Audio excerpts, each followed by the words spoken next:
నిన్న గత కొన్ని రోజులుగా పలు సందర్భాల్లో శాసనసభ్యులు బోడే ప్రసాద్ గారు అనేక పర్యాయాలు అనిత గారి మీద మేకప్ మీద మాట్లాడినటువంటి విషయాల్ని పదే పదే ప్రస్తావిస్తూ మా పార్టీ వాళ్ళు అరాచకాలకు పాల్పడుతున్నామని తన మీద మాలపాటి భాస్కర్ రెడ్డి ఫోన్ చేసి బెదిరిస్తున్నాడని అనేక సందర్భాల్లో చెప్పడం జరిగింది. మేము కూడా అతను ఏదో ఫ్రస్ట్రేషన్లో ఉన్నాళ్లే, ఏదో మాట్లాడుకుంటూ ఉంటాడు, ఏవీలేసి ఐఏసి ఈఏసి ఏదో ఆయన స్టోరీ చేస్తూ ఉంటే మేము కూడా దాన్ని పెద్ద పట్టించుకోవాలి. నేను మీ ద్వారా తెలియజేస్తా ఉన్నా, మీరు ఈ నీచ సంస్కృతానికి ఇళ్లలో ఉన్నటువంటి రాజకీయ నాయకులకు సంబంధించినటువంటి ఆడవాళ్ళని రోడ్ల మీద తీసుకొచ్చినటువంటి నీచ సంస్కృతి మొదలెట్టింది ఎవరు? మీరు కాదా అని అడుగుతా ఉన్నా. మీరు కాదా? సాక్షాత్తు నువ్వే ప్రవచనాలు పలుకుతూ నువ్వేం మాట్లాడావు? నువ్వు మాట్లాడిన బూతులు, నువ్వు మాట్లాడినటువంటి మాటలు ఆడవాళ్ళు వినటానికే అతి జుగుప్సాకరంగా ఉంటాయి. నువ్వు మాజీ మంత్రివర్యులు తోటి శాసనసభ్యురాలైన రోజా గారు నువ్వేం మాట్లాడావు? ఏం మాట్లాడావు? ఎన్నిసార్లు అన్నావు? నేను మీ ద్వారా అడుగుతా ఉన్నా, గడిచి కొన్ని రోజుల క్రితం కూడా సకల శాఖ మంత్రి లోకేష్ గారు ఏం మాట్లాడారు? రాజకీయాలతో ఎటువంటి సంబంధం లేనటువంటి భారతీరెడ్డి గారిని, వారి కుమార్తెలను కూడా మాట్లాడినటువంటి సందర్భం లేదా అని నేను అడుగుతా ఉన్నా. మీరు ఎందుకని లోకేష్కి మీరు చెప్పుకోలేకపోతున్నారని అడుగుతా ఉన్నా. మీరు మాట్లాడి మేము తిరిగి మాట్లాడితే మీరు ఓర్చుకోలేకపోతున్నారు. అంటం ఎందుకు, అనిపించుకోవడం ఎందుకు? ఈ వికృత క్రీడని మొదలెట్టింది ఎవరు? మీరు కాదా? మీరే కదా మొదలెట్టింది. నేనేం చెప్పట్లేదే, నేనేం అబద్ధాలు చెప్పట్లేదే. ఇదిగో ఇవన్నీ సాక్ష్యాలతో సహా చెప్తున్నా. ఇవన్నీ ఏంటి? ఇవన్నీ మీరు ఇష్టం వచ్చినట్టు మాట్లాడినటువంటి సందర్భాలు. ఇదిగో బాలకృష్ణ గారు కడుపైనా చేయాలి, ఇదైనా చేయాలి. అసలు ఈ కిరా కార్పి అనేవాడిని పెంచి పోషిస్తుంది ఎవరు?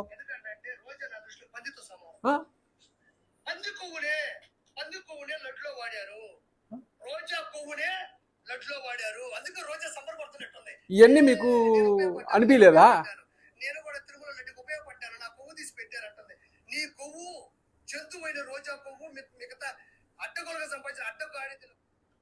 ఇవన్నీ నీకు తప్ప అనిపించలేదా?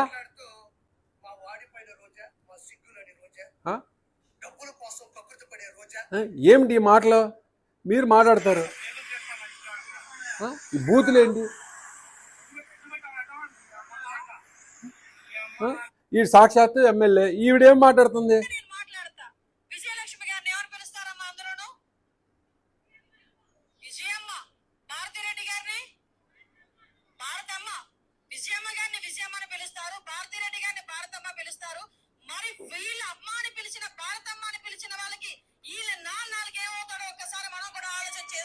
మరి ఈవిడ ఈవిడిని పచ్చిబూతులు మాట్లాడినందుకు కానీ ఈవిడికి నజరానాగా ఈవిడికి హోంమంత్రి ఇచ్చారు, కట్టబెట్టారు.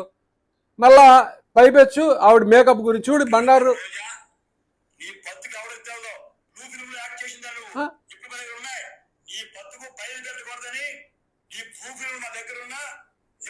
బెదిరీటు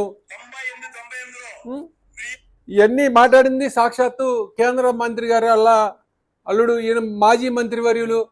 ఇప్పుడు లేడా మీ పార్టీలో? మీరు ఏమైనా చర్యలు తీసుకున్నారా వీళ్ళ మీద? సాక్షాత్ సకల శాఖ మంత్రి చూడు.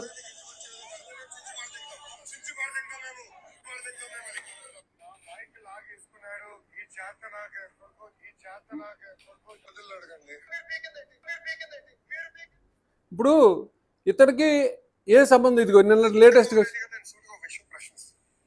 ఇదే విధంగా మేము భారతిరెడ్డి గారి గురించి మాట్లాడినా, మీకున్న ఇద్దరు కూతుర్ల గురించి మేము ఇదే విధంగా మాట్లాడితే మీరు ఇట్లనే మాకు ఫోన్ చేసి సభాష్ బాగా మాట్లాడని చెప్తారా? ఏనాడన్నా జగన్మోహన్ రెడ్డి గారు, మీ ద్వారా ప్రశ్నిస్తా ఉన్నా, ఏడానైనా జగన్మోహన్ రెడ్డి గారు బోనమ్మ గారిని కానీ లేకపోతే వాళ్ళ కుటుంబ సభ్యులు గారిని ఎప్పుడన్నా ప్రస్తావన చేశారా? నేను అడుగుతున్నా. చిల్లరగాలతో చిల్లర రాజకీయాలు చేసి పబ్బాలు గడుపుకునేటువంటి నీచమైన సంస్కృతం కలిగిన వ్యక్తి నువ్వు. వీళ్ళంటే తప్పులేదు, వీళ్ళంటే తప్పులు లేవు, వీళ్ళంటే మేము పడాలి, మేము ఏదైనా అంటే మీకు కోపాలు వస్తాయి. ప్రతిదాన్ని సానుభూతి పొందేటువంటి ప్రక్రియ. మమ్మల్ని తిట్టారు, మమ్మల్ని చేశారు, మమ్మల్ని అన్నారు, ఇదిగో బోర్డులో డైరెక్ట్గా ఇది నీ నియోజకవర్గంలోనే ఇదిగో రెడ్ బుక్ రాజ్యాంగం మొదలెడతాం. ఈ బ్యానర్లు గడిచింది నువ్వు కాదా? ప్రశాంతంగా ఉండేటువంటి ఈ పెనలూరు నియోజకవర్గంలో నువ్వు గెలవంగానే వైసీపీ కార్యకర్తల మీద దాడి చేపించినటువంటి నీచమైన సంస్కృతం తెరలేపింది ఎవడో? నువ్వు కాదు, నువ్వు కాదని అడుగుతున్నా. వైఎస్ఆర్ విగ్రహాలను ధ్వంసం చేపించింది నువ్వు. తాడిగడప సెంటర్లో వైఎస్ఆర్ విగ్రహాన్ని కోలతోలిపించి నామరూపాలు లేకుండా చేసినటువంటి వ్యక్తివి నువ్వు. ఇవాళ కూడా ఉయ్యూరు ప్రభుత్వ హాస్పిటల్లో రాజశేఖర రెడ్డి గారి విగ్రహం గత ప్రభుత్వం 2019 నుంచి 24 కాలంలో ప్రభుత్వ వైద్యశాలను నెలకొల్పి మరి మహానుభావుడి పేరు మీద అక్కడ విగ్రహం ఏర్పాటు చేస్తే దాన్ని కూడా ధ్వంసం చేసినటువంటి నీచమైన సంస్కృతం కలిగినటువంటి వ్యక్తి నువ్వు. నువ్వు ప్రవచనాలు మాట్లాడుతున్నావు, ప్రవచనాలు పలుకుతున్నావు, ఇంకా ఏదో మాట్లాడుతూ ఉంటాడు. మాలపాటి భాస్కర్ రెడ్డి ఏదో చేశాడు, ఏదో చెందాడు, నన్ను అలా అన్నాడు, నన్ను చంపేస్తా అన్నాడు. అసలు మాలపాటి భాస్కర్ రెడ్డి సబ్జెక్ట్కే వద్దాం. మాలపాటి భాస్కర్ రెడ్డి ఏంటి సబ్జెక్ట్ ఏంటి? అతను సోషల్ మీడియాలో భారతీరెడ్డి గారిని జగన్మోహన్ రెడ్డి గారికి వీరాభిమాని, జగన్మోహన్ రెడ్డి గారి కుటుంబ సభ్యుల్ని మార్ఫింగ్ చేసి వికృతమైనటువంటి క్రీడకి తెరలేపితే అతను కూడా ప్రతిఘటించి, ఆ అభిమాని ప్రతిఘటించి ఆయన కూడా కొన్ని పోస్టులు పెట్టడం జరిగింది. మేమేం చేయలేదని చెప్పట్లేదు. రైట్, వచ్చాడు, వాళ్ళ తండ్రి మరణిస్తే వచ్చాడు, పట్టుకున్నారు. మీరేం కేసులు పెట్టాలి? నేను అడుగుతా ఉన్నా, మీరేం కేసులు పెట్టాలి? సోషల్ మీడియాకి సంబంధించిన కేసులు పెట్టాలి. మీరు ఏం పెట్టారు? నిన్నే అడుగుతున్నా, ఏం పెట్టారు? ఎఫ్ఐఆర్ కాపీ తీయండి, ఏం పెట్టారు? మీరు పెట్టింది ఒక ఎస్సీకి సంబంధించినటువంటి విధి నిర్వహణలో ఉన్నటువంటి ఒక హోంగార్డ్ని అతను దౌర్జన్యం చేసి కొట్టాడు కాబట్టి విధి నిర్వహణలో ఉన్నటువంటి పోలీసు మీద దౌర్జన్యం చేశాడు కాబట్టి కేసు కడతాం అని చెప్పి అతన్ని లోపల పంపించాలనేటువంటి అక్కస్తో 40 రోజులు లోపల పెట్టారు. రైట్, ప్రభుత్వం మీది, మీకు చేతయింది, అతను పాస్పోర్ట్ సీజ్ చేయించారు, అన్నీ బాగానే ఉన్నాయి, మేమే కాదంటలా, మీకు చేతయింది, మీరు చేశారు. అతను మళ్ళీ పొందాడు, వెళ్ళిన తర్వాత అతను నీకు ఫోన్ చేశాడు. నీ ఫోన్ చేస్తే ఏం చేశాడు? నీ ఫోన్లో ఇష్టం లేకపోతే నువ్వు మాట్లాడటం మానేయాలి, అంతే కదా? నువ్వు మాట్లాడటం మానేయాలి. నువ్వేం మాట్లాడుకున్నారు? మీ ఇద్దరికి సంభాషణలు ఏం జరిగినాయి? ఏమన్నా మేమన్నా తీసుకొచ్చి ఏమన్నా కల్పితాలు అని చెప్పావా? నువ్వు అన్ని కట్ అండ్ పేస్ట్ ఎడిట్లు ఇవన్నీ చేస్తూ ఉంటావు. ఇక మీ ఇద్దరి మధ్యలో జరిగిన సంభాషణ నువ్వు పూర్తిగా పెట్టవు. మీరేం చేశారో మీకు తెలీదా?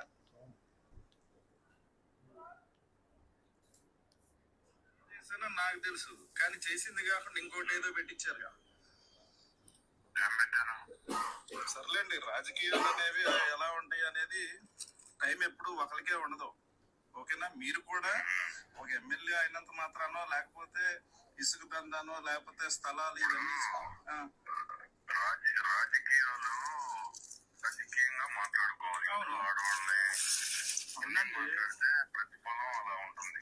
ప్రసాద్ గారు, ప్రతిఫలం అనేది మొన్న మీరు పిల్ల పోగులు అన్నారు ఒక వీడియోలో, చూసుకున్నారు మీరు? అది రాజకీయమా? మరి చెప్పండి. భలే వాళ్ళు అండి ప్రసాద్ గారు. మీతో ఆర్గ్యుమెంట్ చేస్తే నాకేమొస్తుంది? మీరు 100 కోట్లకు అధిపతులు.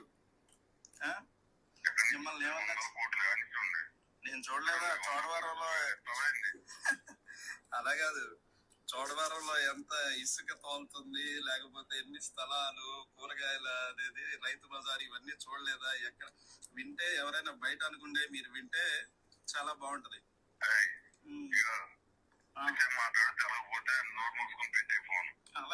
అలాగే ప్రసాద్ గారు, ఏది ఏంటప్పా? ఇంకొక కేసు పెడతావా? పెట్టు.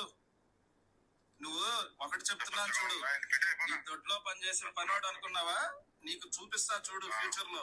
అసలు నువ్వు ఎందుకు చేసావు ఫోన్ అసలు నాకు ఇప్పుడు ఎందుకు చేసావు నువ్వు? అరే భయ్, నువ్వు బెదిరిస్తే భయపడతారు. నీకు ఇప్పుడు అందరికి ఉండే వల్లే నీకు ఉంటది, నీ కొడుక్కి ఉంటది. అదొకటి గుర్తుంచుకో. నువ్వు బెదిరిస్తావేంటి? నువ్వు బెదిరిస్తున్నావు, నేను బెదిరిస్తున్నానా? నీ అమ్మ గాలి. అరే సరే, ఇప్పుడు ఫస్ట్ మాట్లాడేటువంటి నీచ మాటలు మాట్లాడే దరిద్రుడు నువ్వే. ఈ నియోజకవర్గంలో అత్యంత గౌరవంగా మాట్లాడాల్సిన వ్యక్తి నువ్వు, కానీ నువ్వు లకారాలతో అందరినీ మాట్లాడతావు. ఒక భాస్కర్ రెడ్డితో సంబంధం లేదు, భాస్కర్ రెడ్డితో మొదలెట్టుకుని నాతో మొదలెట్టుకుని అందరినీ తిట్టావు. వెళ్ళిపోయిన ఇప్పుడు మీ పార్టీలో కొనసాగుతున్న పారసారథిని తిట్టావు, మాజీ మంత్రులు తిట్టావు, అందరినీ బూతులే కదా నువ్వు తిట్టింది. నువ్వేమైనా వక్రమైన భాష కాకుండా సక్రమైన భాష అయినాడని మాట్లాడావా? నీకు వచ్చా? ఆడాలను గౌరవించడం నీకు అసలు చేతవా? సాటి ఎమ్మెల్యే శాసనసభ్యురాలను పట్టుకుని నువ్వు వేశ్య గృహాలు నడిపింది, నీ ఇష్టం వచ్చినట్టు మాట్లాడావు. నీకు ఇవాళ అనిత గారి మేకప్ గురించి ఒక మాట దొరలంగానే నువ్వు మళ్ళీ దాన్ని పట్టుకుని ఒత్తాస పలుకుతా మళ్ళీ ప్రయాణం మొదలెట్టావు. చౌకబారు విమర్శలు ఆపు, నీ నటన తీసి పక్కన పెట్టు. 2019లో కూడా ఇట్లాగే నటించావు ప్రజలతో. నా ఇంటి మీదకి వచ్చారు, పొడిచేశారు, ఎక్కెక్కి ఏడ్చేసి డొక్కలన్నీ పట్టుకుని వెళ్ళి నాగార్జున హాస్పిటల్లో చేరావు. గుర్తుందా నీకు? గుర్తుందా? గుర్తు చేస్తున్నా, మళ్ళీ గుర్తెచ్చుకో. వాళ్ళందరూ పొడిచిన వాళ్ళందరూ ఎక్కడున్నారు? నీ వెనకాలే బ్యానర్లు కడుతున్నారు, నీతోనే తిప్పించుకుంటున్నావు. నీకు వెన్నతో పెట్టిన విద్య నటన అనేది, నీకు వెన్నతో పెట్టిన విద్య. నువ్వు ఎంత నీచానికైనా దిగజారుతావు. నువ్వు ఎలక్షన్లో సానుభూతి పొందుతానుకో లేకపోతే ప్రజల దగ్గరికి వెళ్ళి చేయటానికో ఎన్ని నటనలు నటిస్తాలన్నా కూడా ఏమాత్రం కూడా సంకోచించవు. 2013 నాగార్జున హాస్పిటల్లో చేరావా చేరలేదా? అప్పుడు నేను ఎవడు పొడిచాడు? నువ్వెవరితో పొడిపించుకున్నావు? వాళ్ళందరూ ఇప్పుడు నీకు ఎక్కడున్నారు? నిన్నే అడుగుతున్నా ప్రసాద్, ఎక్కడున్నారు వాళ్ళందరూ? నీకు బ్యానర్లు కడుతున్నారు. ఆ కేసు ఎందుకు రాజీ చేసావు? నువ్వు వెళ్ళలేదా కోర్టుకి? నువ్వు వెళ్ళి కోర్టుకి వెళ్ళి రాజీ చేసుకున్నావా? ఎందుకు చేసుకున్నావు? నువ్వు చేపించావు కాబట్టి, నీ డ్రామాలో అదొక భాగం కాబట్టి నువ్వు వెళ్ళి వాళ్ళతో రాజీ పడ్డావు. మళ్ళా వెళ్ళావు, మళ్ళా నిన్న ఒక కేసు పెట్టావు. నీకు మాలపాటి భాస్కర్ రెడ్డికి సంబంధాలు లేవా? నువ్వు మాలపాటి భాస్కర్ రెడ్డి ఎప్పుడు ఫోన్లో మాట్లాడుకోలేదా? మీరు మాట్లాడకపోతే ఎలా సంభాషించగలిగావు? నువ్వు నేరుగా అడుగుతున్నా, చెప్పు. అందుకని డొంక తిరుగుడు మాటలు, డొంక తిరుగుడు వ్యవహారాలని తీసి పక్కన పెట్టి ఈ నటనకి స్వస్తి చెప్పి ఇప్పటికైనా సరే సభ్యతా సంస్కారం నేర్చుకుని పేద ప్రజలకి ఎలా చేయాలి, ఏం చేయాలి అనే దాని మీద దృష్టి పెట్టి చేయాలని హితవు పలుకుతా ఉన్నా.